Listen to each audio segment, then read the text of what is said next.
No great surprise. Marjorie Taylor Greene has slammed the Republican Speaker and slammed what's happened today. Yes, it's quite puzzling why Marjorie Taylor Greene has taken such a solid pro-Russian stance on almost every single issue when it comes to the Russia and United States relationship. And she and the extreme right-wing faction, the Republican Party, is very adamant to make sure that the interests of Russia prevail. And I believe there's dual interests. There are interests of Russia and the interests for Ukraine. There should be negotiation. There should be diplomacy. But we have to make sure Ukraine is supported at this point, so she wouldn't be in a bad position when she's negotiating. But this war needs to come to an end, and the sooner the better, because so many people are being killed over there on both sides. Oh, absolutely, no question at all. What do you make of her general stance? It's quite an unsettled time in Washington, isn't it? And that's an understatement.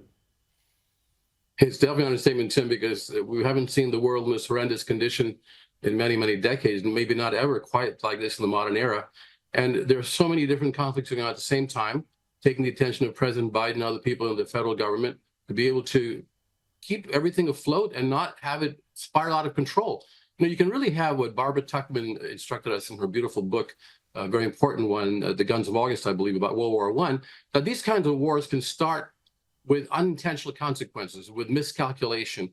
And what could have happened with Israel and with Iran recently is a good instruction and point that both sides could have overreacted and actually started a conflagration where there was more of a shooting war, and their allies had been called into the war and then expanded further into a semi-global conflict.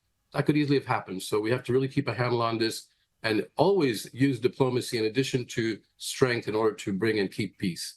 Meanwhile, on the domestic front, Donald Trump's presidential campaign has been delayed, of course, as he appears in court on the hush money criminal trial. And look, he's often having a crack at Joe Biden. He calls him Sleepy Joe. It doesn't look like Donald Trump is able to stay awake. He's been found to fall asleep a few times. He did, and that was quite hilarious. And it made a lot of social media that he actually dozed off in his own trial, his own hearings of his own trial. But anyway, I do believe that this is a really important case, even though it's the first criminal case of any president or former president to be held in the United States. And it's the first of the 4 criminal charges that he faces. And it has to do, they call it hush money case. It's more than hush money. It has to do with also possible election interference. I would call it election interference as well, because the prosecution is charging that President Trump paid this money. First, he falsified, and he had all those falsified records and of his business payments to help Stormy Daniels to be quiet, to hush her up, just before the 2016 election, when he could have actually lost the election if that story had been public. So to keep her hushed up meant to keep information from the voters and ensure that a certain number of voters would still vote for him, despite this possible publicity, as well as the Access Hollywood tape, which was also a horrendous tape that pulled a lot of support away from it, all at the same time. They're both related to Trump's relationship with women. So it was a very important case that's going on right now. He's not out of the woods yet, and not everyone is innocent until proven guilty, but he's got a big thing on his hands right now. It's the middle of his campaign as well. Yeah, we're in April. Of course, the election's in November. Donald Trump had a lead, not a significant lead, but it really has tightened, hasn't it? It's a head bobber. Yes, indeed. He was ahead by a few percentage points nationwide. And then in the swing states, he was also ahead by a few points, which are the most important. The swing states, 7 states or so, which determine the election. But here it is. Joe Biden, the president, has actually tightened up his lead, and it's a dead heat tie right now in nationwide polling. But it's still in a couple of very important swing states like Michigan, President Biden is a few points ahead behind Trump. Trump is a few points ahead of Biden in Michigan. And in Georgia as well, those states have to be won by Biden in order for him to win the entire election. So we can't just look at the national polling, but the state-by-state polling to get a real handle on this.